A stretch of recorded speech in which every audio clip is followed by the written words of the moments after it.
रसिक जनों की चरण रज के प्रताप से जब हृदय नेत्र खुलते हैं तब उस उपासक की बड़ी अद्भुत दशा होती है। पीछे सत्संग में चर्चा हुई कि 3 नेत्र हैं। एक ये है पंचभूतों से रचित पार्थिव नेत्र, जिनसे केवल माया रचित गुण दोष और पंचभूत रचित जड़ चैतन्य का दर्शन होता है। एक है बुद्धि में ज्ञान नेत्रों का प्रकाशित हो जाना, जिससे सर्वत्र ब्रह्म साक्षात्कार होता है।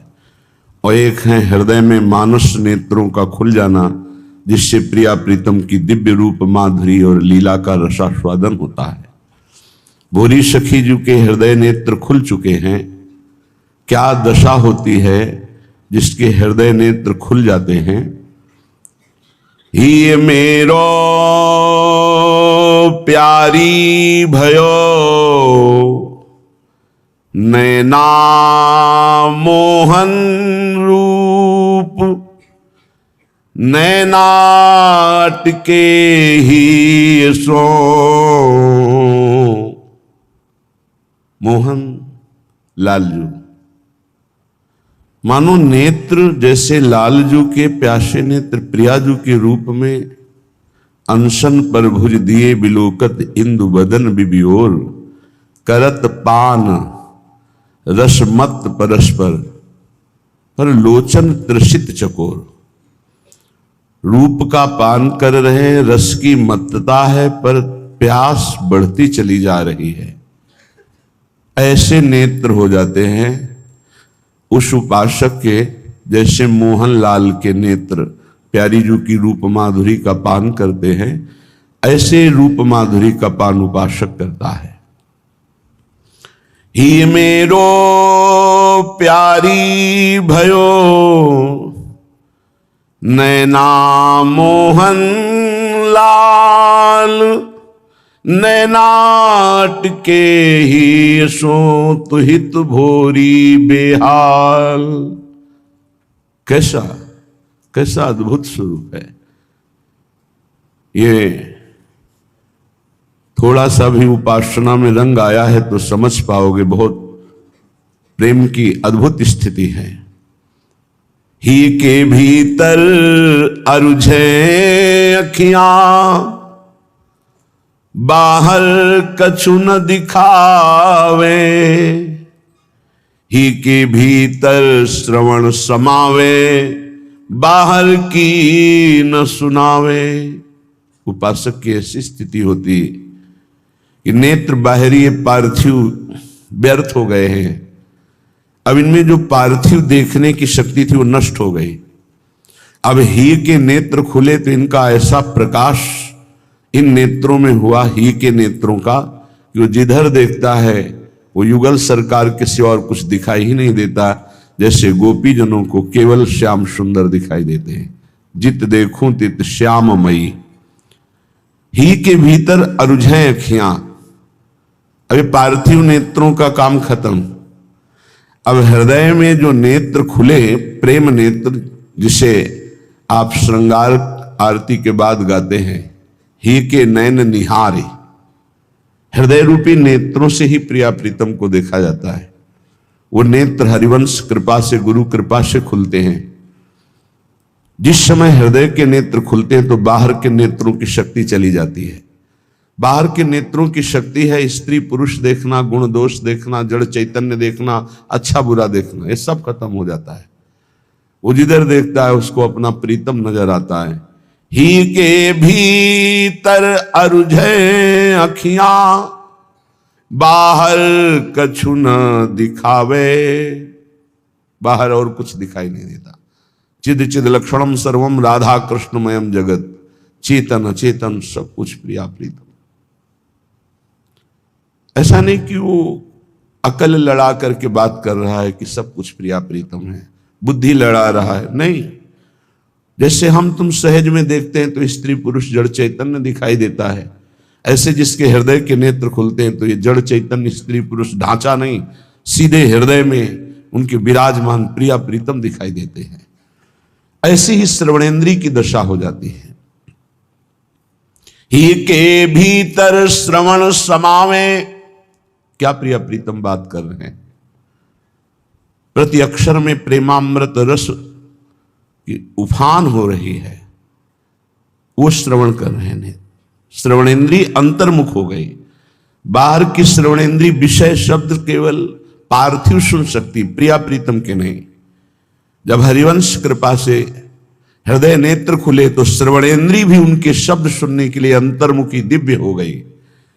अब ही के भीतर श्रवण समावे, बाहर को न सुनावे।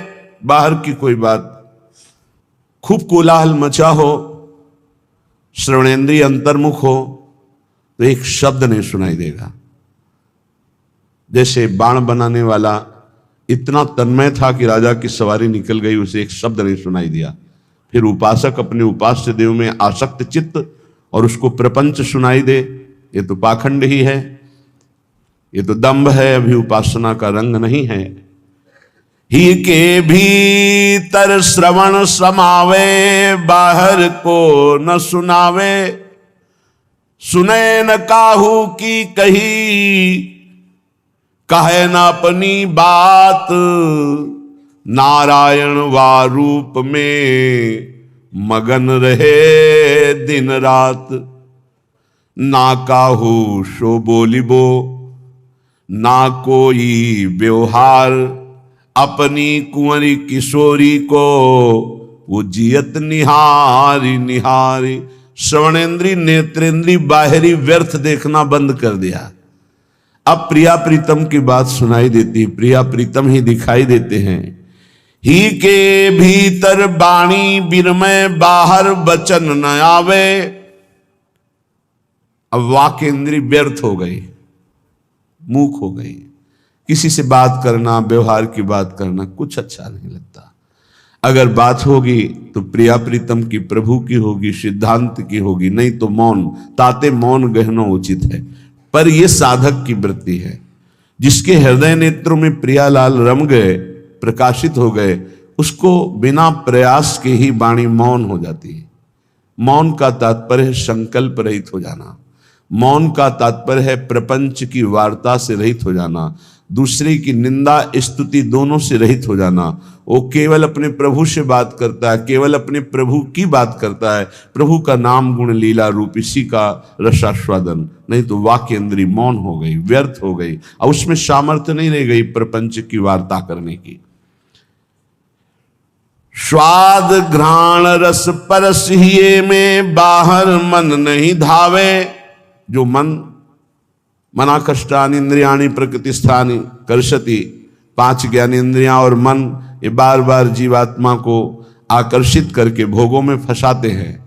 अब बोले रसेंद्री, अब ये तो नाम का ऐसा स्वाद लगा, राधा नाम सुधा रसम रसी तुम जिव्हास तुम्हें बिवहला।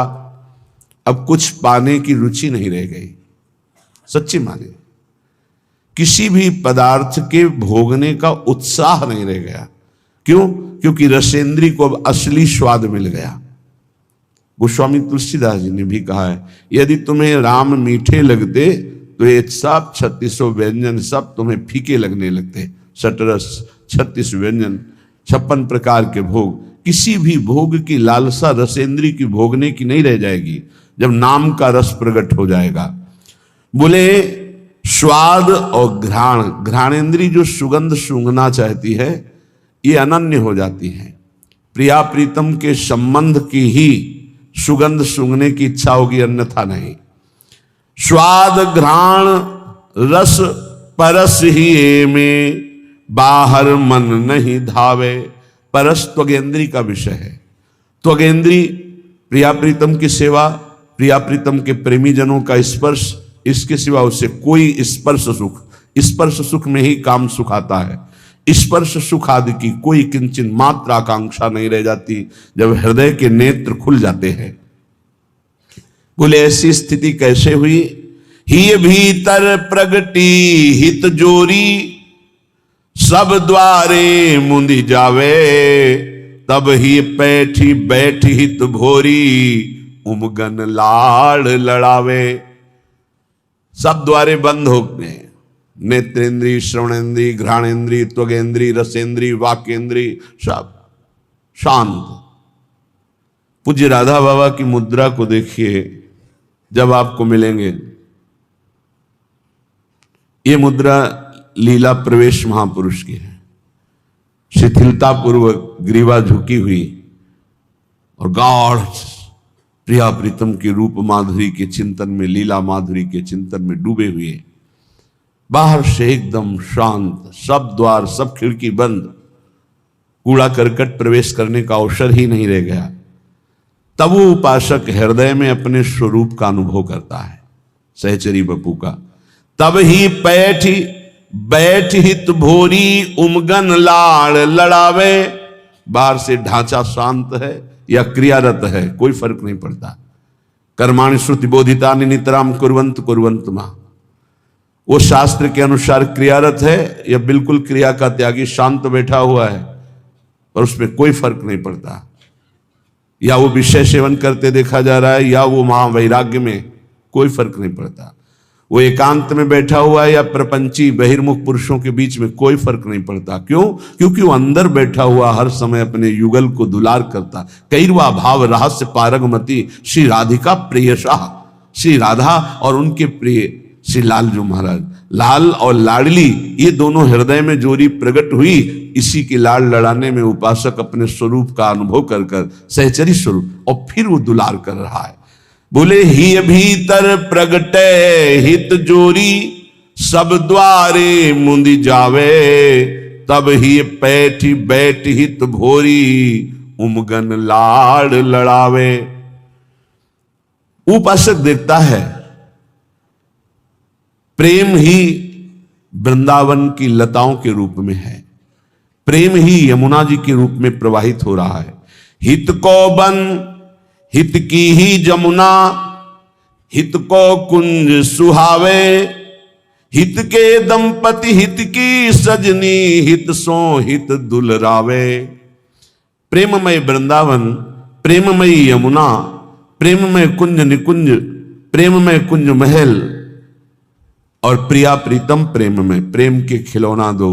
और प्रेममयी हित सजनी, तो प्रेममयी भोरी सखी, प्रेममयी जोरी को प्रेम पदार्थों से दुलार कर रही हैं। भोरी हित हित ही की याचक, कृपा कोर हित पावे। हित तन हित मन हित की इंद्री, हित ही सिरावे। भोरी सखी कह रहे, मेरा स्वरूप भी हितमय है और मैं हित की ही आकांक्षा करती हूं, हित की ही कृपा कोर, प्रेम की ही कृपा कोर चाहती हूं। क्योंकि प्रेम में कभी पूर्णता नहीं होती। प्रेमी का तन भी प्रेम में, सहचरी बपू, प्रेमी का मन भी प्रेम में, प्रेमी की इंद्रियां भी प्रेम में। तब वो प्रेममय तन से, प्रेममय मन से, प्रेममय इंद्रियों से, प्रेम भाव में भरकर, प्रेम पदार्थों से, प्रेममयी लाडली लाल की प्रेममय वृंदावन नवनिवृत्त निकुंज में प्रेममयी सेवा करता है। प्रेम ही प्रेम। जब सो वह छवि ही गड़ी, ही गति कही न जाए। नित सिरात नित ही तपत, टूटी टूटी जुरी जाए। ऐसी उपासक की दशा होती है। हृदय में जब प्रिया प्रीतम का प्रादुर्भाव होता है तो हृदय की गति कहीं नहीं जा सकती। बोले बस संकेत कर रहा हूं, अपार शीतलता, नित सिरात, और थोड़ी ही देर में अपार दाह पैदा हो जाती। कैसे समझ पाएगा? अपार शीतलता और थोड़ी ही देर में अपार दाह प्रकट हो गया। हृदय चूर चूर हो रहा है। हा प्रिया प्रीतम, हा करुणामयी। तो बोले फिर जब हृदय में प्रकट हो गए तो हाय हाय क्यों मचाए? तन मन के बिछुरे नहीं, पर चाह बढ़े दिन रैन। कबहू संजोग न मानही, कबहू संजोग न मानही। क्योंकि चाह बढ़े दिन रैन, वो चाह इतनी बढ़ जाती कि उसमें ही की गति कही न जाए। वो वाणी की सामर्थ्य नहीं। अनिर्वचनीयम प्रेम स्वरूपम, तो नित सिरात नित ही तपत टूटी टूटी जुरी जाए, ऐसी व्याकुलता प्रेम की, हृदय चूर चूर हो जाता है, पर फिर भी वो जुड़ जाता है। अर्थात बार बार मिलन की प्रबल आकांक्षा मिले हुए भी। कौन सी बात कर रहे हो, मिले हुए तो फिर मिलने की आकांक्षा कैसी? बोले यही प्रेम का स्वरूप है। राधे तू मुख चंद्र चकोरिय नैना, लालजू कह रहे। अत्यारति अनुरागी लंपट, भूली गई गति पलहू लगैना। निर्निमेष नैनों से प्रियाजू की रूप माधुरी का पान कर रहे हैं श्री बिहारी जी महाराज। राधे तू मुख चंद चकोरिय नैना, ये अति अनुरागी नेत्र हैं, बड़े ही प्रेम लंपट हैं और आर्त हैं। ये इसी रस रूप रस के पान के लिए व्याकुल है। भूल गई गति, जो नेत्रों की सहज गति है पलक झपकना, भूल गई गति पलहू लगैना। राधे तू मुख चंद्र चकोरे नैना। अब जरा ध्यान दीजिए, अरबरात मिलबे को निष्दिन, निर्निमेष नैनों से रूप का पान कर रहे हैं, पर फिर भी नेत्र रात दिन व्याकुल रहते हैं दर्शन के लिए। कैसे कोई समझेगा? रात दिन दर्शन के लिए व्याकुल रहते हैं। ऊपर की पंक्ति में कहा कि निर्निमेष ने पलक नहीं झपकती, ऐसे रूप रस का पान कर रहे हैं लालजू। राधे तू मुख चंद्र तो चकोरिय नैना, चकोर की भांति मेरे नेत्र हे प्रिया जो आपके रूप का पान कर रहे हैं। और यही बात श्री ध्रुवदास जी देख कर वर्णन कर रहे हैं। प्रिया बदन छवि चंद्र मनो, प्रीतम नैन चकोर। चकोर की भांति लालजू के नेत्र प्रिया रूप रस का पान कर रहे हैं। पर बड़ी गूढ़ बात प्रेम की यह है कि अरबरात मिलबे को निस्दिन, रात दिन प्रियाजू के रूप रस का पान करने की व्याकुलता बढ़ रही है, और निस्दिन मिले ही रहे, रात दिन रूप रस का पान कर रहे हैं, फिर भी अनुभव होता है कबहू मिले ना। एक पद में श्री स्वामी जी महाराज बिहारी जू के हृदय की बात कह रहे हैं कि बिहारी जू प्यारी जू से कहते, प्यारी जू जब जब देखो तेरो मुख, तब तब नयो नयो लागत, ऐसो भ्रम होत देखो न कबहूरी। वही प्रेम का स्वरूप। अरबरात मिलबे को निस्दिन, निस्दिन मिले ही रहत, मनो कबहू मिले ना। बड़ी टेढ़ी बात आप कह रहे हैं। तो भगवत रसिक रसिक की बातें रसिक बिना को समझ सके ना। ये प्रेम रस की बात केवल प्रेम रस में डूबा हुआ रसिक ही समझ सकता है, दूसरा नहीं। तो यहां कह रहे नित सिरात नित ही तपत, टूटी टूटी जुरी जाए। कठिन पीर है प्रेम की, बिरला जाने कोई, जो जाने ते कहे नहीं सहे। देखो मीरा जी जिससे बोली ना कि जो मैं ऐसा जानती कि प्रीति की ये दुख होए, नगर ढिंडोरा पीटती अजी प्रीति न करियो कोई। ये जिस दुख की बात कर रहे हैं मीरा जी, ये परमेष्ठी पद ब्रह्मा के सुख में भी वो सुख नहीं जो प्रेमी को अपने प्रीतम की विरहाग्नि में दुख का अनुभव होता है। उस दुख में जो सुख है वो मोक्ष में भी सुख नहीं है। इसलिए प्रेमी जनों ने विरह में तड़पना मांगा है कि मैं आपकी याद में आंसू बहाता हुआ आपको पुकारता रहूं। बोले कठिन पीर है प्रेम की, बिरला जाने ताही, जो जाने ते कहे नहीं सहे सराही सराही। जय हो प्रभु आपकी जय हो। चाहे बाहरी कष्ट हो या भीतरी पीड़ा हो, कभी शिकवा शिकायत प्रेमी के मुख में नहीं होता। वो प्रेमी नहीं होते, वो देह प्रेमी होते, भोग प्रेमी होते हैं जो प्रभु से याचना करते हैं। प्रेमी प्रभु से याचना नहीं करते। देखो ना, जो जाने ते कहे नहीं सहे, सहना भी कई प्रकार का होता है। एक होता है आप ईश्वर हो, आप जैसा सहाओगे सहना पड़ेगा। एक तो ये सहना है। इसके पहले सहना है कि हमारे कर्म हैं, उनका भोग भोग रहे हैं।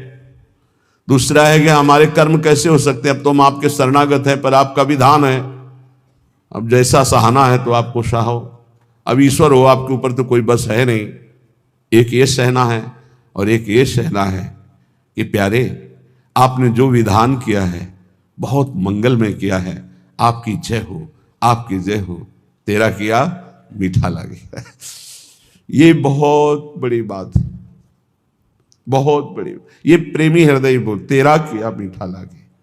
आपका ये विधान है ना, तो मुझे करोड़ों सुखों से बढ़कर भी वो दुख प्यारा है जिसमें आपका विधान है। करोड़ों प्रकार की स्वस्थता से भी मुझे वो अस्वस्थता प्रिय है जिसमें आपकी स्मृति, आपका विधान है। वो शीतलता हमारे किसी कार्य की नहीं जिसमें आपका विस्मरण हो जाए, हमारे हृदय में दाह पैदा हो जाए। वो दाह हमारे लिए कोटि शीतलता से बढ़कर है जिसमें आपकी याद, आपकी स्मृति, आपका विधान दिखाई दे। साहे सराह सराहे, सुना था कल महामहिम पूज्य श्री अर्जुन देव जी की वाणी। वाह गुरु का किया बड़ा मधुर होता है, बड़ा मधुर लग रहा है, तेरा किया मीठा लागे। अब कैसा भयानक कष्ट शरीर में, कैसी प्रताड़ना दी जा रही थी, वो बड़े प्रेम से मुस्कुराते हुए से सर, ये है प्रेमी का हृदय, दूसरे की सामर्थ्य नहीं। ठाकुर हरिदास जी को 22 बाजारों में बाहरी शरीर को पीड़ा पहुंचाई जा रही, कोड़े मारकर हरि बोल के सिवा कुछ नहीं निकला, एक बार भी आह नहीं कहा। बलिहारी है इन महापुरुषों के चरणों में। प्रहलाद जी को भीषण यातना दी गई, एक बार भी शिकायत नहीं की हरि से।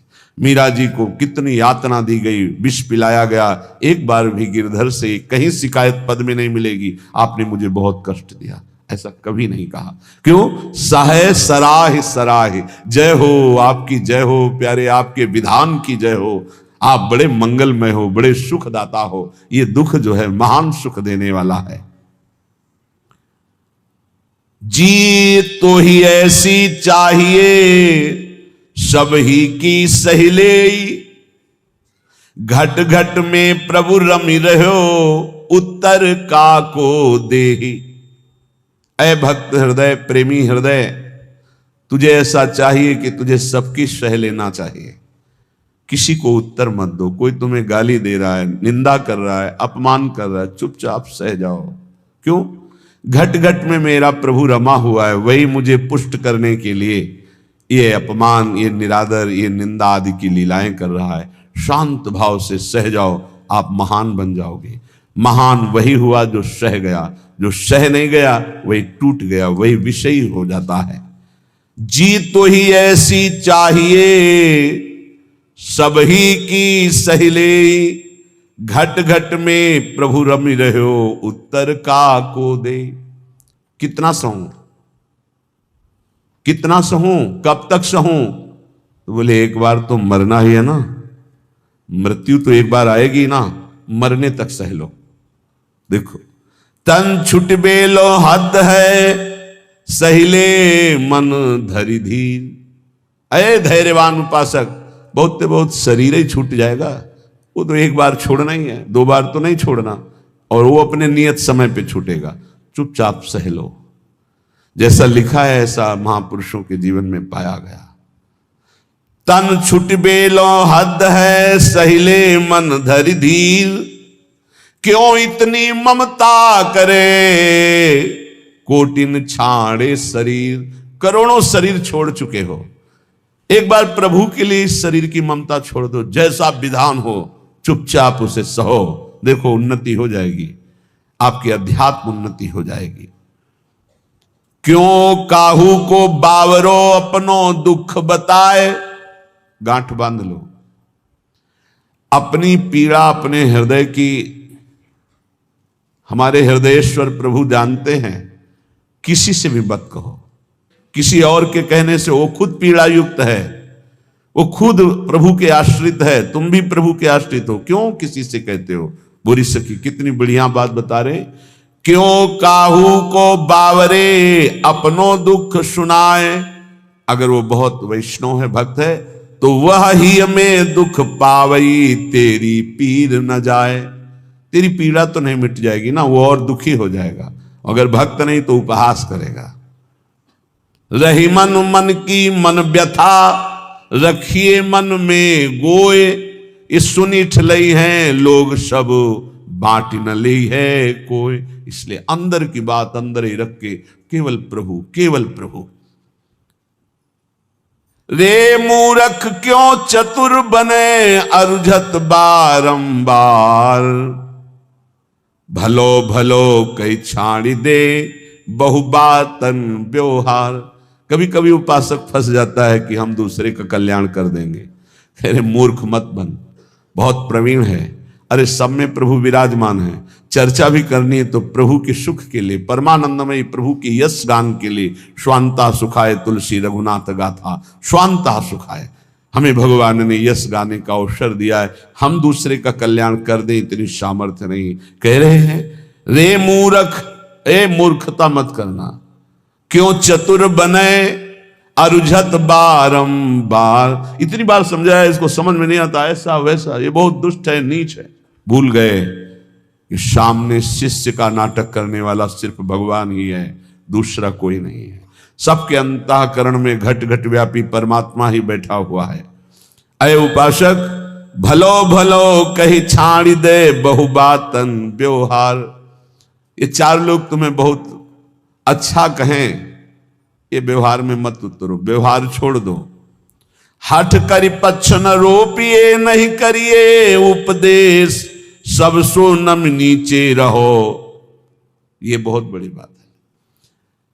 अपना कहीं भी किसी भी तरह का अभिमान जागृत न हो। सब सो नम नीचे रहो, छाणी बलप्पन लेस। कोई अपने अंदर बड़प्पन लेस मात्र भी नहीं। अगर कोई अपना पक्ष विजयी हो रहा है कि हम जीत गए इनसे ज्ञान, मौन हो जाओ। हारे को हरि नाम, चुपचाप नाम जप करो। अपना पक्ष रोपिए मत। सब में प्रभु विराजमान है। सब सो नम नीचे रहो, छाणी बड़प्पन लेस। सब ज्ञानी सब ही चतुर, उर पेरक हित चंद। काहे करे सो सब भली, तू न बोल मति मंद। अय उपासक, यदि भगवत प्रेम प्राप्त करना चाहता है तो ऐसा मान सब ज्ञानी सब चतुर हैं, सबको भगवान प्रेरित करते हैं। जो जैसे चल रहा है बढ़िया है, किसी की निंदा नहीं, किसी का अपमान नहीं, किसी का दोष दर्शन नहीं। तू बोल मत, किसी की निंदा मत कर, धैर्य पूर्वक केवल अपने भजन में रहे, फिर तेरे अंदर प्रेम प्रकाशित होगा। कठिन पीर है प्रेम की, बिरला जाने ताही। और जे जाने ते कहे नहीं, सहे सराही सराही। प्रेम ये जानने में आने वाला विषय नहीं। इसीलिए कभी प्रेमी कोई अनुभव नहीं होता कि मैं प्रेमी हूं, मेरे में प्रेम बढ़ रहा है। अगर ऐसा अनुभव तो अहंकार बढ़ रहा है, प्रेम नहीं। कभी ज्ञानी को यह ज्ञान नहीं होता कि मैं परम ज्ञानी हूं, मैं पूर्ण बोधवान हूं, कभी नहीं होता। और मैं अज्ञानी हूं, मुझे बोध नहीं, ऐसा भी नहीं होता। ना वो ये बोल सकता है कि मुझे पूर्ण बोध हो चुका है, क्योंकि ये किसको बोध हो रहा है? अहंकार को। और ये भी नहीं कहा जा सकता कि मैं अधूरा हूं। ना अधूरा ना पूरा, वही सच्चा पूरा। वैदिक सिद्धांत की बात। ऐसे ही प्रेम में कभी पूर्णिमा नहीं होती। प्रेम सदा बढ़िबो करे, प्रतिक्षण वर्धमानम। ज्यों शशि कला सुबेश, शशि माने चंद्रमा जैसे अपनी कलाओं से बढ़ता रहता है। पर या में पूनो नहीं, ताते कबहू न शेष। इसमें कभी पूर्णिमा नहीं होती प्रेम में, ये बढ़ता ही चला जाता है। अब प्रेमी को ये अनुभव नहीं होता कि मेरे में प्रेम है। अगर अनुभव होता है तो अभी अहंकार शेष है, वो अत्यंत दैन्य रहता है। उसको अपने अंदर प्रेम की कमी दिखाई देती है, वो रोता है प्रेम के लिए। जब उपासक अपने आराध्य देव के निरंतर चिंतन में चित्त को डुबोता है, संसार से पूर्ण रूप से उदासीन हो जाता है, तब उसके अंदर की विशुद्ध प्रेम वृत्ति, ममतामयी वृत्ति अपने आराध्य देव में लगती, तभी ये दिव्यता अध्यात्म की उसमें जागृत होती है। श्रीपाद प्रबोधानंद जी महाराज कह रहे हैं, बहुत बढ़िया श्रीधाम वृंदावन की महिमा का ऐसा रसास्वादन करा रहे हैं कि जीव का परम कल्याण हो जाए। दविष्ठे यस्तिष्ठे दति कृति निष्ठा कुविषये सकृत वृंदाटव्यास तृणकमपि वंदेत सुकृति सतत प्राणस्योच्छृंखल निखिल शक्ति करुणया ध्रुवम देह शांति हरिपदमलभ्यं च लभते। ध्रुवम सत्य, देह शांति, शरीर पूरा होने के बाद हरिपद मलभ्यं च लभते, अलभ्य लाभ हरिपद परम पद की उससे प्राप्ति होती शरीर छूटने के बाद। किसको?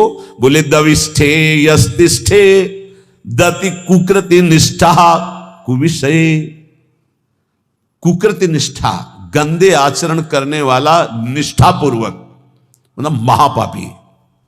कुविषय, गंदी बातों में, गंदे विषयों में जिसकी निष्ठा पूर्वक पापरति है वो तो वृंदावनवासी होगा। बोले नहीं, दविष्ठे यस्तिष्ठे, दविष्ठ दूर देश में रहने वाला, घोर पापाचरण करने वाला। कुकृति निष्ठा, निष्ठा पूर्वक कुकृति, गंदा आचरण करने वाला, जैसे इस समय आराधना, इस समय आराधना, उसका जीवन ही ऐसा है, गंदे आचरणों का निष्ठा पूर्वक आचरण करना, मतलब महापापी। दूर देश में रहता है, महापापाचरण करता है, पर संयोगवशात सुकृति जनों के संग में वो एक बार वृंदावन आ गया। संयोगवशात उसकी दोस्ती किसी ऐसे से हो गई, चलो यार एक बार वृंदावन चलो। नहीं, हमें कोई मत, हमारे साथ चलो, पैसा हम लगाएंगे, आपको खवाएंगे पियाएंगे, घुमा के ले आएंगे, यार चलो ना। अब वो चल पड़ा। सुकृति, किसी पुण्यवान के प्रभाव से वो वृंदावन आ गए। उसकी कोई रुचि नहीं, कोई श्रद्धा नहीं, कोई निष्ठा नहीं। सकृत, एक बार वृंदाटव्यास तृणकमपि वंदेत सुकृति। अब उसने चलो बिहारी जी के दर्शन कर आवे, अब उसके साथ गया। जैसे यहां कई ऐसे दर्शन में आते हैं सुबह कि वो स्वयं नहीं आए, उनकी कोई श्रद्धा नहीं, उनको लाया गया है। जैसे किसी श्रद्धालु गृहस्थ की गाड़ी का वो ड्राइवर है, या कोई ऐसे घर का कोई सदस्य है, सब चल रहे हैं तू भी चल, तो उसकी चेष्टा दिखाई देती है कि ये श्रद्धा से नहीं आया, इसे जबरदस्ती लाया गया है। वो खड़ा है, ऐसे देख रहा है, दृष्टि गई उसकी। ये मुद्रा और उसके देखने का तरीका बता रहा है कि वो श्रद्धा से संत दर्शन के लिए नहीं आया, क्योंकि हजारों हृदयों में जो उल्लास दिखाई देता है, राधा राधा नाच रहे, रो रहे, उत्साहित हो रहे, उसमें कोई फर्क नहीं। लेकिन उसका पुण्य उदय हो गया।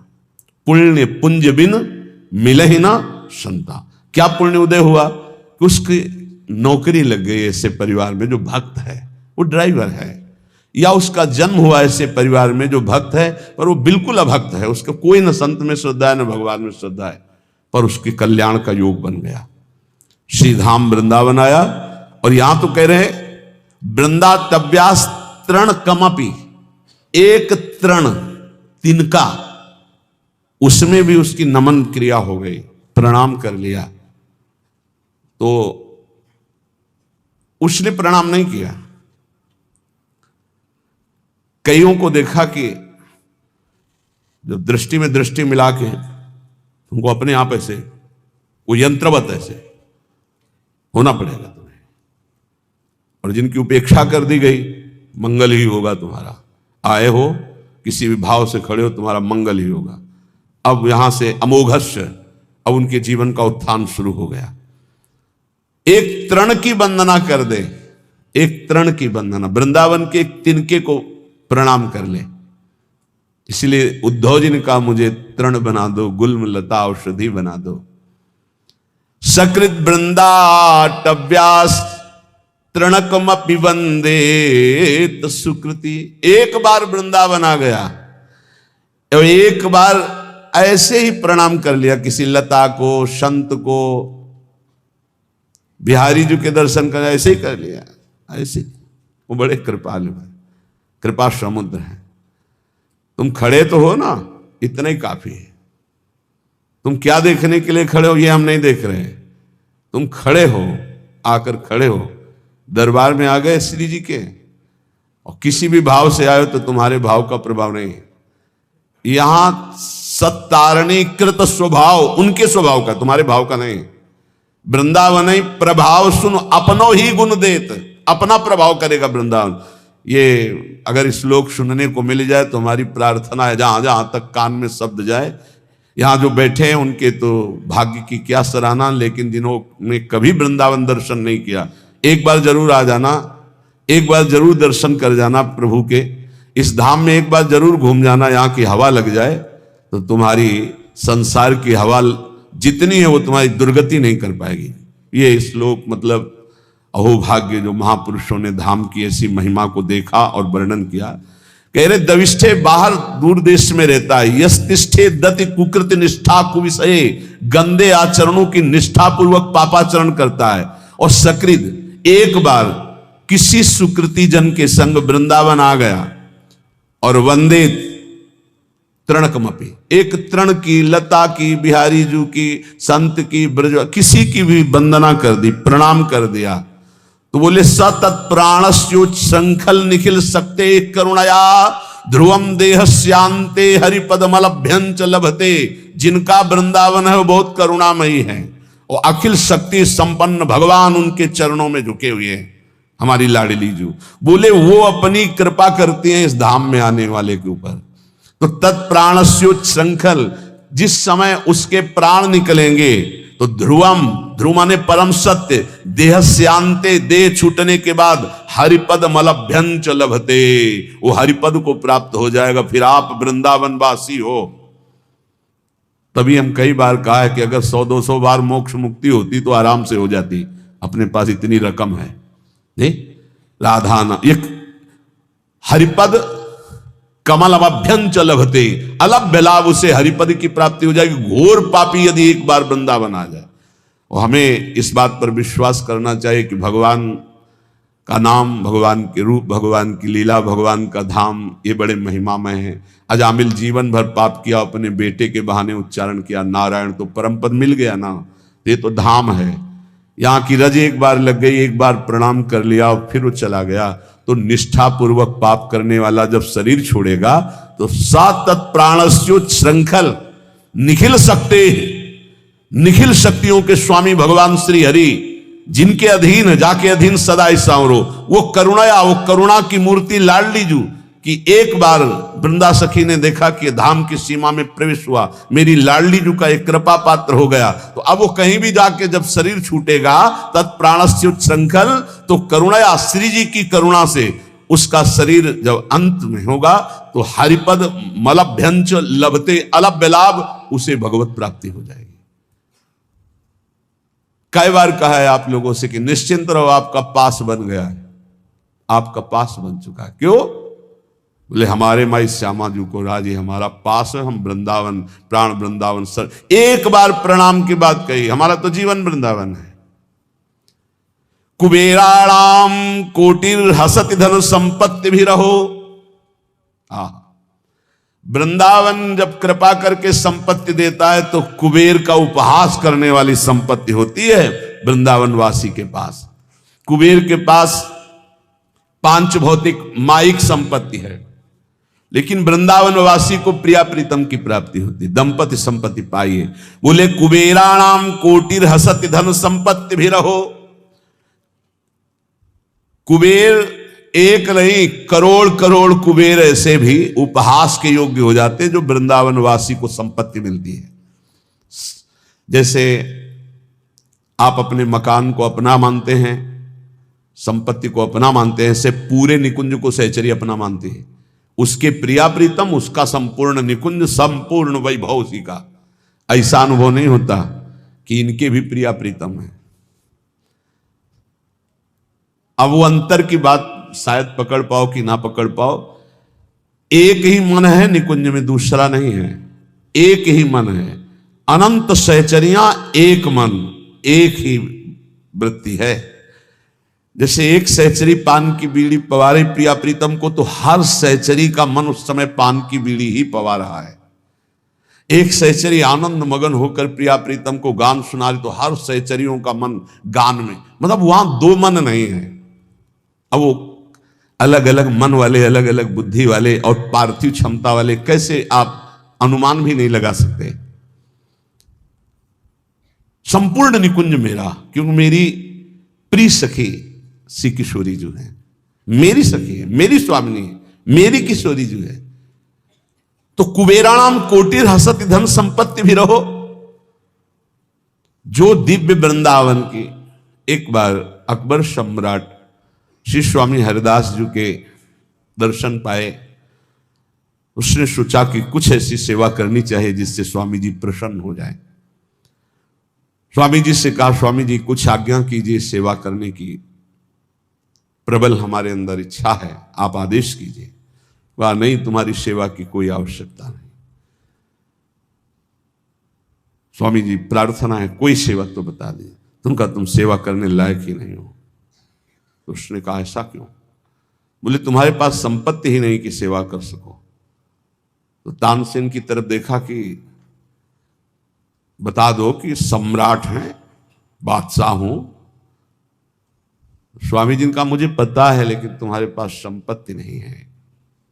उनका आप आदेश तक कीजिए। तो उनका लिवा जाओ, इनको केसी घाट की एक सीढ़ी टूटी हुई है, उसको बनवा दो। एक सीढ़ी? बोले जाओ तो तुम। जब वहां गए तो दिव्य रत्नों से जटित यमुना की वो सीढ़ी लौट के आए, चरणों में गिरे, बोले नहीं है, हमारे खजाने में रत्न ही नहीं है जिस रत्न की दिव्य वृंदावन की झांकी करा दी। इसीलिए जो भक्त नामावली गान करते हैं तो भगवत ऋषि जी ने इसीलिए उसको कि उसको सौभाग्य मिल गया स्वामी जी की कृपा से, स्वामी श्री हरिदास जी का दर्शन और उनकी कृपा से दिव्य वृंदावन की झांकी। क्योंकि ललिता जी के साक्षात स्वरूप हैं। कांप गया और लौट के आया कि स्वामी जी परम सत्य बात है, मैं सीढ़ी का कोना भी नहीं बना सकता, क्योंकि जिन रत्नों से सीढ़ी बनी हुई है वो रत्न ही नहीं हमारे पास। तो क्या कह रहे, कुबेराणाम कोटिर हसति धन संपत्ति भी रहो। जो वृंदावन वासी श्यामा श्याम के उपासी को वैभव मिलता है, करोड़ों कुबेरों का उपहास करने वाला वैभव होता है। अर्थात करोड़ों कुबेर भी उसकी समानता नहीं कर सकते। तिरस्कुर्या द्वर्या नपि सुरगुरुन बुद्धि विभवई। जो वृंदावन उपासी है उसको ऐसी बुद्धि प्राप्त होती कि बृहस्पति जी का उपहास हो जाए। बृहस्पति जी की भी क्षमता नहीं। जो वृंदावन वासी की बुद्धि में प्रवीणता आती, क्या प्रवीणता आती? बृहस्पति जी देवगुरु हैं, लेकिन वो वहां से ये नहीं देख सकते कि प्रिया प्रीतम के मन में क्या चल रहा है। और वृंदावन वासी राधा उपासी मन मन की रुचि जानी नेह विधि अनुसरे। प्रिया प्रीतम के मन में क्या चल रहा है ये जानकर प्रिया प्रीतम की प्रेम पूर्वक सेवा करते हैं। मन मन की रुचि जानी, प्रिया प्रीतम के मन की रुचि जानकर, ये बृहस्पति जी में सामर्थ्य नहीं। प्रिया प्रीतम को कैसे सुख पहुंचाना है ये बृहस्पति जी की बुद्धि। संपूर्ण बृहस्पति जी का ज्ञान उद्धव जी को प्राप्त है। बृहस्पति जी गुरु हैं उद्धव जी के, लेकिन उद्धव जी जब वृंदावन में आए तो अपने को ज्ञानहीन पाया। गोपियों के समक्ष और चरणों में लौट गए, बोले अभी तक मुझे इसका परिचय ही नहीं था। तो जिसे बृहस्पति जी को भी परिचय नहीं है वो है वृंदावन प्रेम रस। यहां कह रहे श्रीपाद की जो वृंदावन के राधा चरणारविंद की उपासना करता है उसकी बुद्धि में जो बात आती है वो बृहस्पति जी की भी बुद्धि में नहीं। तिरस्कुर्या द्वर्या नपि सुरगुरुन बुद्धि विभवई। सुरगुरु बृहस्पति जी की बुद्धि का भी तिरस्कार करने वाला ज्ञान, अद्भुत प्रेम वृंदावन उपासक को प्राप्त होता है। अशोच्य स्त्री पुत्रादिभिर्षम ईड्यो हरिरसात् छुको प्रहलाद्यरति कृधि वृंदावन बने। श्री सुखदेव जी प्रहलाद आदि जिन प्रभु की रति को प्राप्त हुए, आश्चर्य की बात है, बड़े सोच की बात है कि लोग स्त्री पुत्र आदि में आसक्त होकर ऐसे मानव देह को भगवान की भक्ति प्रेम रस में ना डुबो करके व्यर्थ में नष्ट कर देते हैं। श्रीपाद का कहना है कि जहां ऐसा वैभव मिलता है, जहां ऐसी बुद्धि मिलती है, जहां का ये प्रभाव है कि एक बार आ जाए प्रणाम कर ले इस भूमि को, तो उसको अंतिम समय परम कल्याण की प्राप्ति होती है। तो अपने परिवार के राग में फंसकर, मोह में फंसकर पापाचरण करते हुए जो जीवन व्यतीत करते हो, तो ये व्यर्थ जीवन है। इसको सार्थक करने के लिए निरंतर नाम जपने का अभ्यास करो। कभी कभी वृंदावन आकर दर्शन कर जाओ। जो कर्म करते हो पापाचरण उसमें ना हो, वो कर्म भगवान को अर्पित करो। इसी जन्म में भगवत प्राप्ति हो जाएगी। संतों की वाणी, परम कृपालु संत जन समस्त शास्त्र और अपने हृदय के अनुभूत वचनों के द्वारा जीवों का परम कल्याण करते रहते हैं। श्री सनक सनंदन सनातन सनत कुमार में से श्री सनातन जी की वाणी। परम मुनि परमहंस श्री सनातन जी हर समय 5 वर्ष की अवस्था में रहते हैं और कोई वस्त्र नहीं धारण करते। दिगंबर, दिग माने दिशाएं, दिशाएं ही जिनकी अंबर है, अर्थात नग्न अवस्था में रहते हैं। ये वर्णन करते हैं कि एकादशी व्रत को हरितोष व्रत कहते हैं। भगवान की प्रसन्नता के लिए, हरिजू की प्रसन्नता के लिए एकादशी व्रत रहा जाता है। प्रायः समस्त वैष्णव जन रहते हैं। जो रसिक जन प्रियाजू के चरणों के अनन्य हैं, उनका एक ही व्रत है, श्यामा श्याम की 8 पहर उपासना करते हुए अपने मन वृत्ति को श्यामा श्याम में समर्पित करना। यहाँ ज्ञान ध्यान व्रत कर्म जीते सब काहो में नहीं मोहि प्रतीति, रसिक अनन्य निशान बजायो एक श्याम श्यामा पद प्रीति। पर जो एकादशी व्रत रहते हैं परम धन्य है, वो हरितोष व्रत है। अब एकादशी व्रत का नियम क्या है और कैसे एकादशी व्रत का फल मिलता है, कई बार चर्चा हुई। बहुत सुंदर तस्मा शास्त्रम प्रमाणम ते, शास्त्र प्रमाण के अनुसार श्री सनातन मुनि बोल रहे हैं, अथ ते नियमान वच्मि व्रते ह्रस्मिन् दिनत्रये, कास्यम मानुषम मसूरान्नम चणकांको द्रवास्तथा, शाकम मधुपरान्नम च पुनर्भोजन मैथुने, दशम्याम 10 वस्तूनि वर्जयेत वैष्णवः सदा। जिसे एकादशी रहनी हो और एकादशी का फल प्राप्त करना हो, उसको ये नियम पालन करना चाहिए। अथ ते नियमान वच्मि व्रते ह्रस्मिन् दिनत्रये, उसको 3 दिन, एक तो दशमी और एक द्वादशी और फिर बीच में एकादशी, उसको 3 दिन संयम में रहना होता है, तब बीच की एकादशी का उसे फल प्राप्त होता है। जिससे एकादशी व्रत रहना हो, उसका नियम है कि दशमी के दिन कांसे के पात्र का त्याग करे। वैष्णव सिद्धांत है कि कभी जिसमें मांस बना उस रसोई का भोजन न ग्रहण करे। मसूर की दाल, चना की दाल, कोदों और कोई भी शाक, शहद, दूसरों का अन्न, दोबारा भोजन और मैथुन, ये दशमी के दिन त्याग दे। एक बार दशमी के दिन भोजन करे 24 घंटे में, क्योंकि एकादशी रहना है।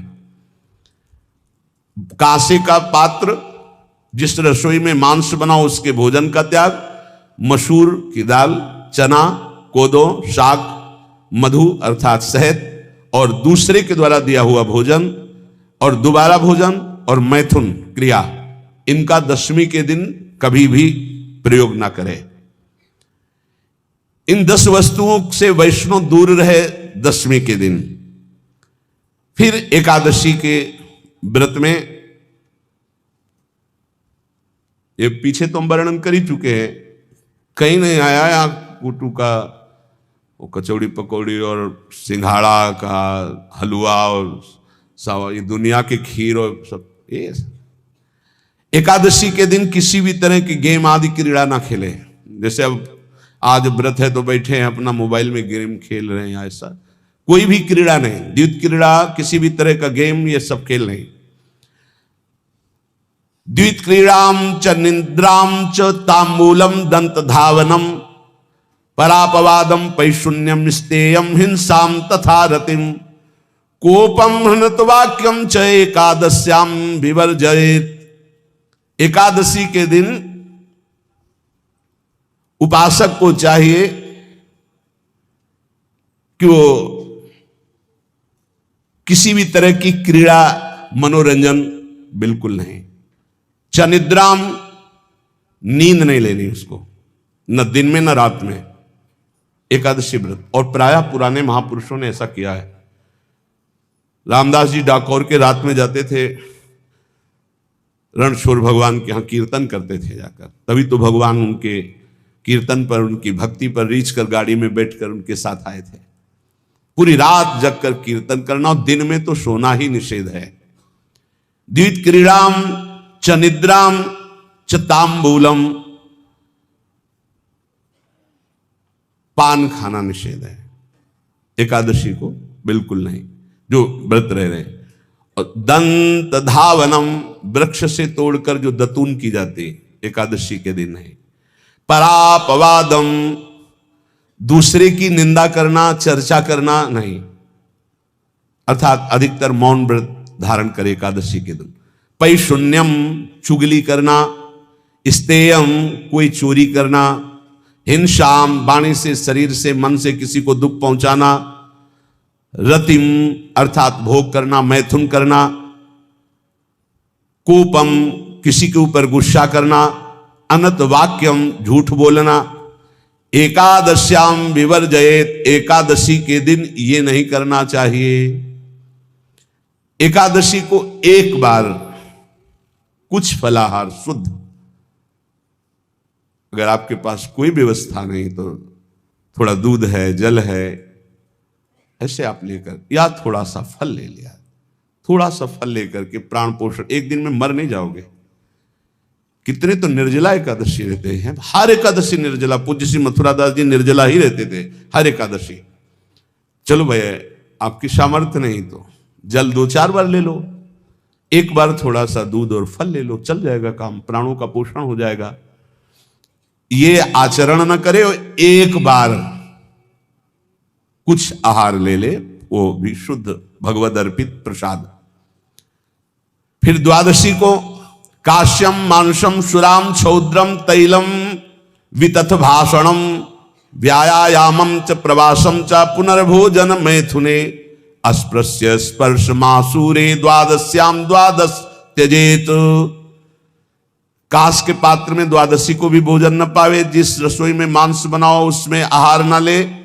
किसी भी तरह का नशा द्वादशी को न करे। शहद न पाए, तेल के बने पदार्थ न पाए, मिथ्या भाषण न करे, और बहुत शरीर का व्यायाम न करे, बहुत थकावट वाले कार्य न करे। दोबारा भोजन न करे, एक बार द्वादशी को भी भोजन पवित्र। मैथुन न करे, जिसका स्पर्श नहीं किया जाता है ऐसे पदार्थों का स्पर्श न करे, और मसूर की दाल न खाए। द्वादशी को जो इन नियमों का पालन करता है, दशमी द्वादशी ऐसे और एकादशी ऐसे, तब उसे एकादशी व्रत का फल प्राप्त होता है। जो इस पद्धति से एकादशी, ये जो मनमानी है सब नहीं, हर पदार्थ मिल जाएगा आपको फलाहार में। हर पदार्थ, हमको बताया गया कि आपको जो चाहो सब पदार्थ फलाहार का। अरे भाई, हरितोष व्रत है तो हरि प्रसन्नता के लिए एक दिन भूखे रहने बहुत आनंद आता है। पहले भगवत कृपा से ऐसी गंगा जल पी करके कुछ दिन, फिर कभी कभी निर्जला एकादशी का भी आनंद। बड़े संन्यास मार्ग में थे तो बड़े संयम से सब शास्त्रीय पद्धतियों का निर्वाह होता था। उपासक को चाहिए कि इन नियमों से व्रत का अनुष्ठान करे, मनमानी आचरण न करे। सबसे प्रार्थना जो एकादशी रहते हो, हरितोष व्रत इसे कहते हैं, भगवान की प्रसन्नता के लिए रहा जाता है, रहना चाहिए। जो अपनी आचार्य परंपरा में हैं, जैसे जिनका सिद्धांत है, पर रहने का सिद्धांत ये श्री सनत कुमार जी वर्णन, श्री सनक जी महाराज, ये सनत कुमार जी वर्णन की। सनक जी महाराज कह रहे हैं, यदि भगवान का आश्रय नहीं, सत्संग नहीं है, तो इन 4 में से एक हो तो नाश कर देता, फिर चारों हो तो सर्वनाश हो जाता है। यौवनम धन संपत्ति प्रभुत्व विवेकता एकैपमप्यनर्थाय किमु यत्र चतुष्टयम। यदि सत्संग नहीं है, यदि भगवद आश्रय नहीं है, और खूब धन हो, जवान अवस्था हो, और बढ़िया पद मिला हो, प्रभुत्व चलता हो, और अज्ञान हो, फिर क्या कह रहा है? बोले ये चारों जहां मौजूद होते हैं वहां सर्वनाश का खेल शुरू हो जाता है। अगर इनमें से एक हो तो सर्वनाश करने में पर्याप्त है, और अगर चारों हो तो फिर क्या कहना है। यौवनम, जवान हो, धन संपत्ति, खूब रुपया पैसा हो, प्रभुत्व, कोई पद हो, कोई अधिकार हो बड़ा, फिर अविवेकता और अज्ञानी हो, तो बोले एक नाश कर देगा, फिर चारों तो नाश ही कर देंगे। अगर सत्संगी है तो ये चारों महान कार्य कर देंगे। क्या यौवनम, जवान है, खूब दूसरों की सेवा, मेहनत पूर्वक धन संपत्ति कमाकर माता पिता की सेवा, परिवार की सेवा।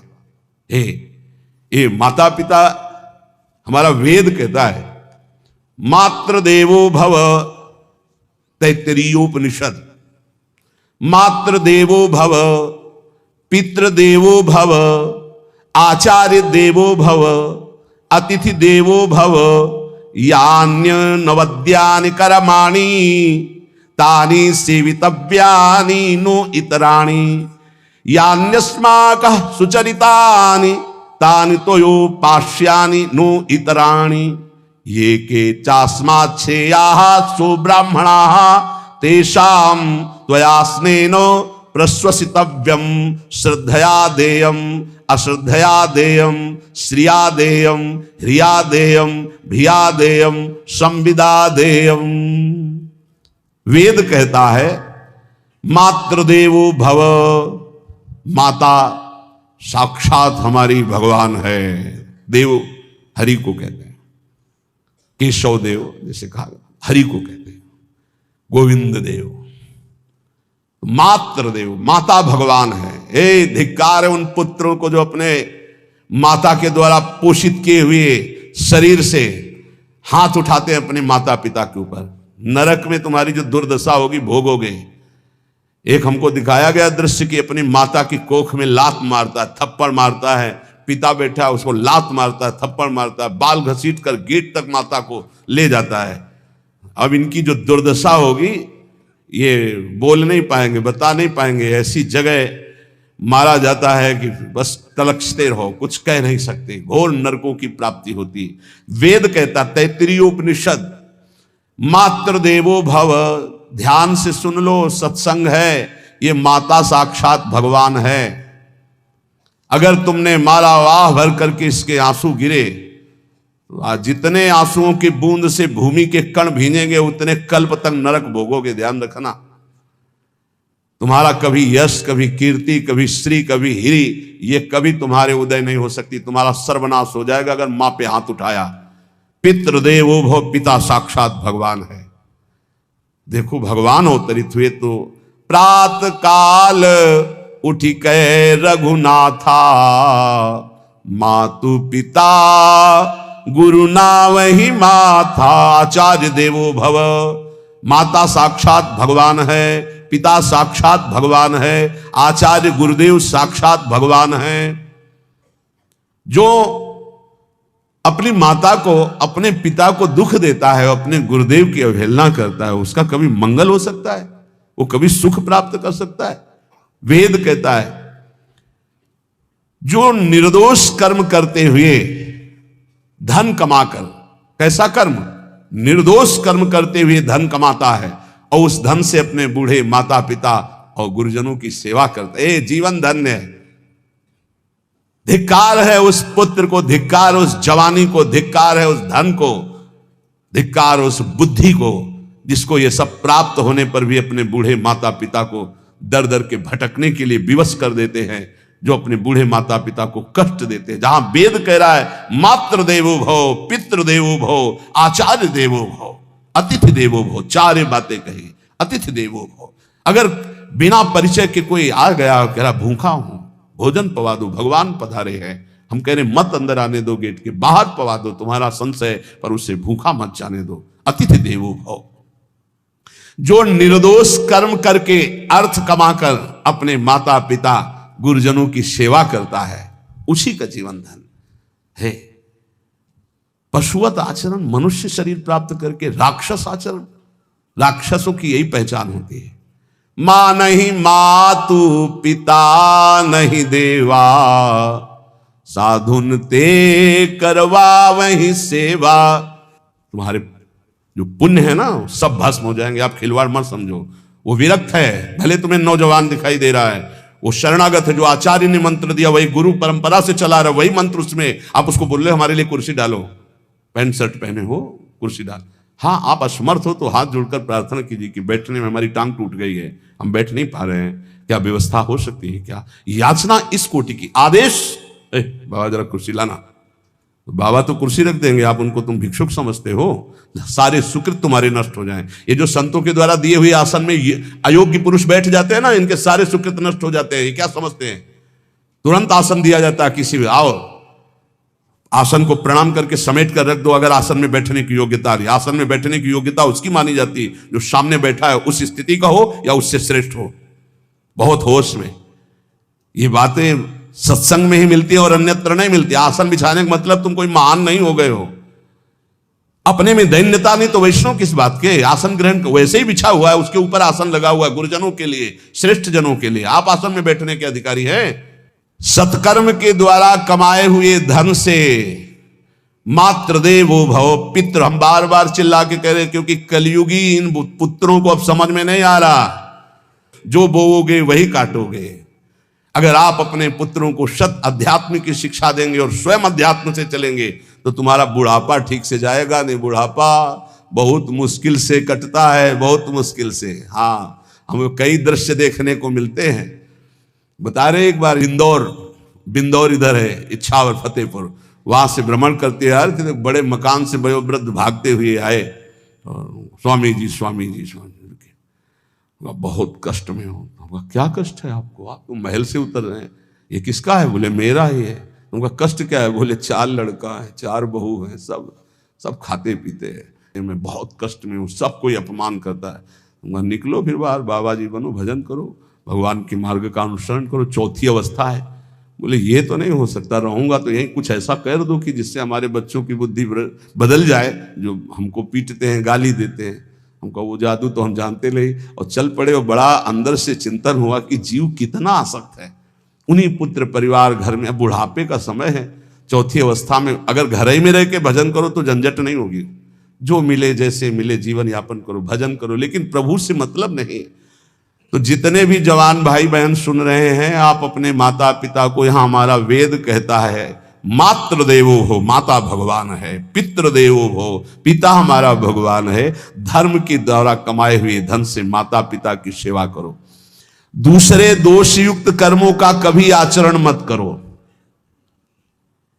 यन्नस्माकं सुचरितानि तानि तोयो पापाश्यानि नो इतराणि।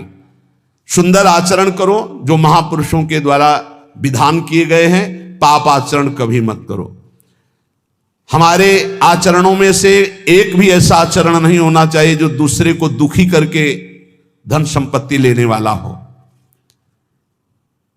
वेद कहता है पापाचरण किया और आपको गड्डी पकड़ा दी, आप निर्दोष को दंड दे दिए और दोषी को धन के कारण मुक्त कर दिए। अब आपके परिवार में जो तांडव मचेगा वो झेल नहीं पाओगे, चाहे कोई भी हो।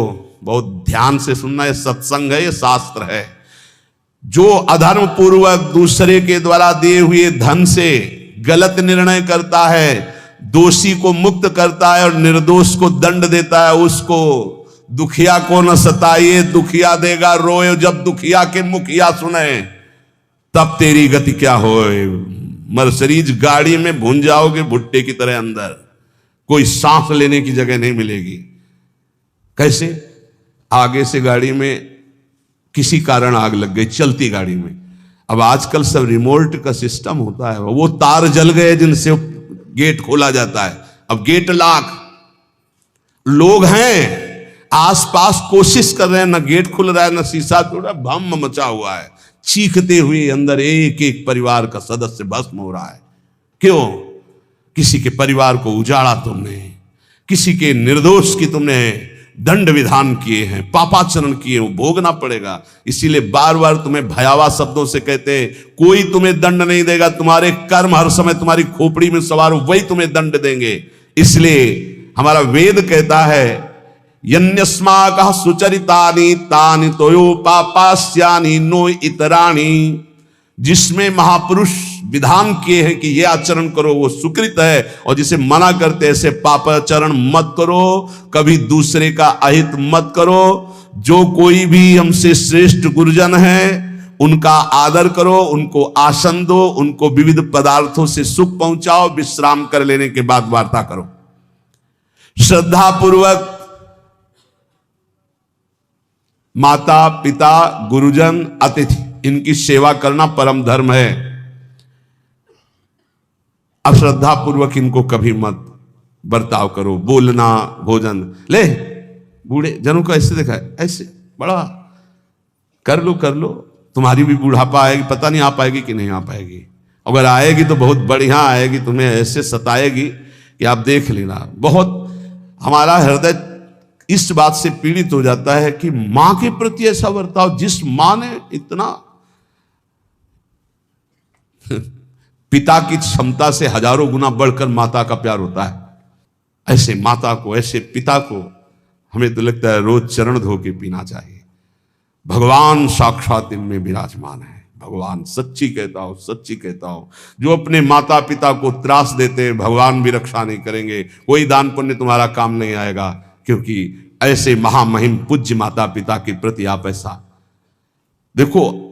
प्रार्थना करते चाहे गाली बकने वाले, गुस्सा करने वाले माता पिता हों, यदि वो चल नहीं पाते, वयोवृद्ध है, तो भगवान की तरह पूजा करो, उनके व्यवहार को मत देखो, तुम्हारा काम बन जाएगा, उनका आशीर्वाद आपको मिल जाएगा।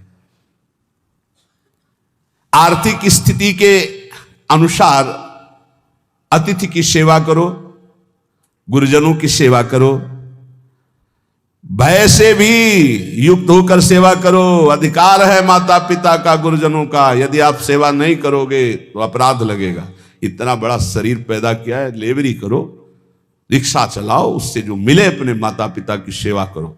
तो यहां कह रहे कि ये चार अगर आपके पास हैं, इनका सदुपयोग नहीं हो। यौवनम धन संपत्ति प्रभुत्वम अविवेकता एकैपमप्यनर्थायम किमु यत्र चतुष्टयम। यदि धन है, जवानी है, आपका प्रभुत्व चलता है, बड़े पद में हो और अज्ञानी हो, एक तो सर्वनाश कर देता है, फिर चारों हो तो सर्वनाश पक्का। और यदि कहीं भगवान का आश्रय मिल जाए, संत जनों, तो ये परम मंगलदायक है। अविवेक विवेक में बदल जाता है। जो धन है इसकी तीन गतियां बताई गई हैं। दान भोग विनाशश्च राया शूर्गतस् त्रिधा। तीन गति होती है, एक दान और एक स्वयं भोग करना, और अगर नहीं किया तो सर्वनाश, वो नाश को ही प्राप्त हो जाएगा। गांव के कंजूस जनों के धन दीवालों में निकलते हैं, मटकी में बंद बंद करके दीवाल में पैक कर दिया और मर गए। अब दीवाल में नहीं, अब लॉकर में है, बैंक में है। कितने हैं? बोले इतने करोड़। कभी ना तो धर्म किया ना दान किया, कंजूस रात दिन उन्हीं रुपए का चिंतन किया, मर गए। एक रुपए का भी कभी सतमार्ग में प्रयोग नहीं किया। कह रहे दान भोग विनाशश्च, तीन गतियां हैं, दान या स्वयं भोग कर लो और या विनाश हो जाएगा। तो सो धन धन्य प्रथम गति जाकी, वो धन धन्य है जिसकी प्रथम गति क्या? दूसरों को सुख पहुंचाने में लगा। अस्पताल में दे दिया, गरीब लोगों की औषधियों के या भूखी गौओं के उदर पोषण में, या संत महात्माओं के निवास या वस्त्र या भोजन, ये सब उत्तम गतियां हैं।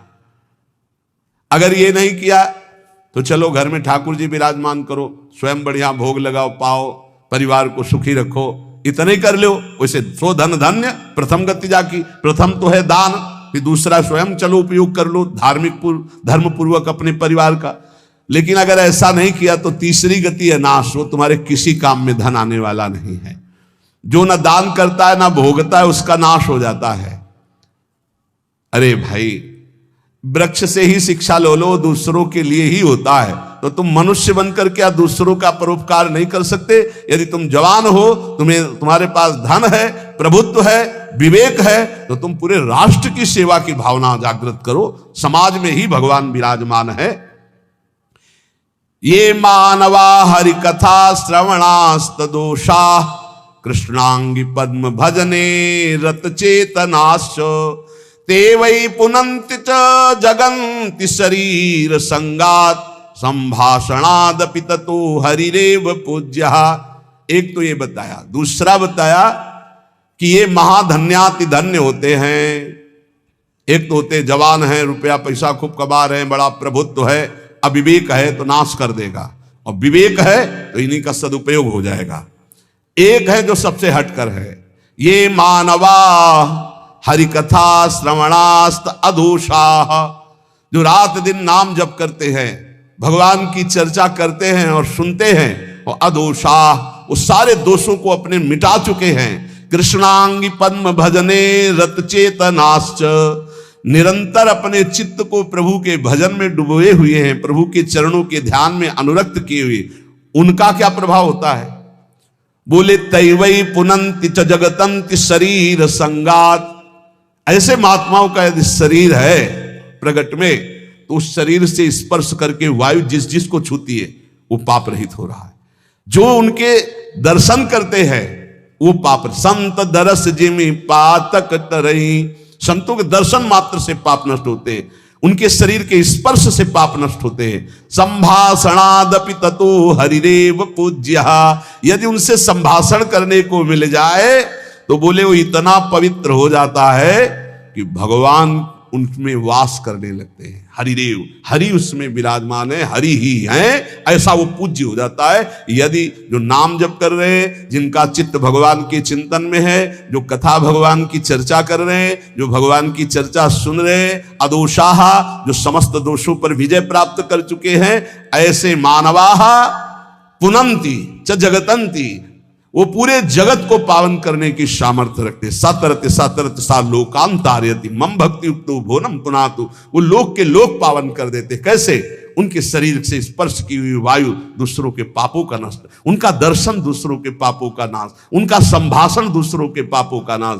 यदि संत संग मिल गया तो निश्चित हरिदेव ही, वो भगवान से ही मिल रहा है, क्योंकि वहां भगवान जागृत है सबके हृदय में, पर भगवान शयन कर रहे हैं, माया का पर्दा लगाए। संत के हृदय में भगवान पर्दा रहित होकर जागृत हो चुके हैं, तो उनके दर्शन से, संभाषण से, स्पर्श से निश्चित परम कल्याण इस जगत का होता है। कौन भगवान? भगवान किसे कहते हैं? तो बोले सनंदन मुनि बोल रहे हैं। सनातन जी की सुना, एकादशी व्रत पर बोले, और अभी तक सनक जी बोल रहे। अब सनंदन जी कह रहे, ऐश्वर्य समग्रस्य धर्मस्य यशसः श्रियः ज्ञान वैराग्ययोश्चैव शरणां भग इतीर्णा।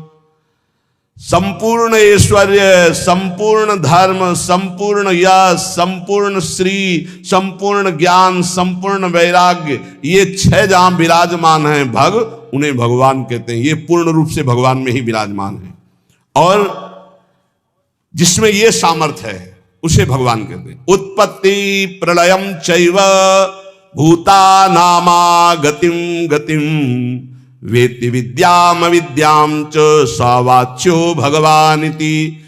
जो सबकी स्वयं अपने संकल्प से उत्पत्ति करता है, उत्पत्ति करने वाले ब्रह्मा जी की भी जो उत्पत्ति का कारण है, जो अपने ही बल से सबका विनाश कर देता है, प्रलय, और जो सबका पालन करता है उसे भगवान कहते हैं। जो आवागमन तथा विद्या अविद्या इसका स्वामी है उसे भगवान कहते हैं। जो संपूर्ण ऐश्वर्य, संपूर्ण धर्म, संपूर्ण यश, संपूर्ण श्री, संपूर्ण ज्ञान, संपूर्ण वैराग्य और उत्पत्ति, पालन, प्रलय का स्वामी, जो विद्या अविद्या आवागमन जिसी के इशारे से होता है, वही है भगवान, वही सबका भगवान है। इसलिए जो उपासक भगवान की आराधना करता है वो ये देखे, सा एवाधस्तात् वेद, सा उपरिष्टात्, सा पश्चात्, सा पुरस्तात्, सा दक्षिणतः, सा उत्तरतः, सा एवेदः सर्वमित्यथातो अहंकार देश एवाहमेवाधस्तादः मुपरिष्टादहम पश्चादहम पुरस्तादहम दक्षिणोतो हो मुत्तरोतो हो मे वेदः सर्वमिति। वो जो भगवान है कहाँ है? बोले सा एवाधस्तात्, सा उपरिष्टात्, वो नीचे है, वो ऊपर है, वो पीछे है, वो आगे है, वो दाहिने भी है, वो बाएं भी है, और वही ये सब कुछ है जो देख रहे हो, केवल भगवान ही भगवान है। बोले जो ऐसा देखता है उसका अहंकार भगवान में लीन हो जाता है। अब वो देखता है मैं ही नीचे हूं, मैं ही ऊपर हूं, मैं ही पीछे हूं, मैं ही आगे हूं, मैं ही दाहिने हूं, मैं ही बाएं हूं, मैं ही ये सब कुछ हूं, मैं अहम ब्रह्मास्मि। दो भाव बताए, एक भक्त जो भगवान को सर्वत्र देखता है और एक जो अपने अहम को भगवान में स्थापित कर देता है भेदभाव से, वो अपने आत्मस्वरूप को देखता है।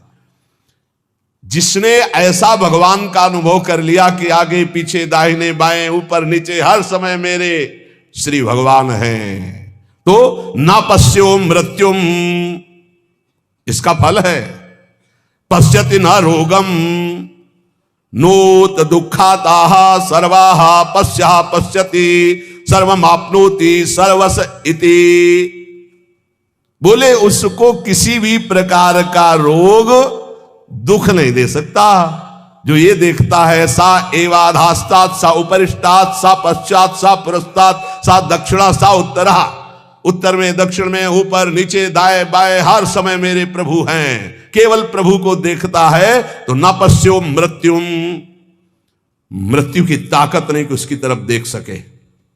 ध्यान देना, ना तो उससे मृत्यु परेशान कर सकती, दुख नहीं। हम आपको कई बार बोले कि महाभागवतों का शरीर कैसे छूटता है, जैसे बड़े गजराज के गले से मल्ली की माला, मोगरा देते छोटी छोटी कली, कब टूट के गिर गया पता ही नहीं चला, ऐसे जन्मत मृत दुसादुख हुई भक्त को नहीं व्यापता। बोले ना तो वो मृत्यु, ना पश्यो मृत्युम पश्यति, मृत्यु ना रोगम, बड़े से बड़ा रोग उसको परास्त नहीं कर सकता। ये इसका फल है जो हर समय भगवान में स्थित है। नोत दुखाताः सर्वाः पश्यः पश्यति सर्वमाप्नोति सर्वस इति।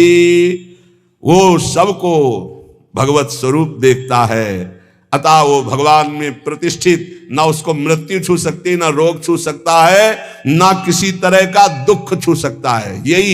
यही प्राप्त करने के लिए रोज चर्चा होती है। ऐसी ऊंचाई पर चढ़ जाओ कि कोई भी रोग, कोई भी शोक, मृत्यु, नाना प्रकार के विकार तुम्हें विचलित ना कर पाए। वो स्थिति है भगवद स्थिति, भगवदाकार। जो रात दिन प्रभु का भजन करते और देखते कि चारों तरफ से हरि मुझे घेरे हुए, जैसे प्रहलाद जी देखते, उसको कोई भय नहीं, कोई दुख नहीं, कोई रोग नहीं, कोई शोक नहीं। ये कैसे होता है? बोले आहार शुद्धौ सत्व शुद्धि, सत्व शुद्धो ध्रुवा स्मृति, स्मृति लंबी सर्व ग्रंथि नाम भी प्रमोक्ष।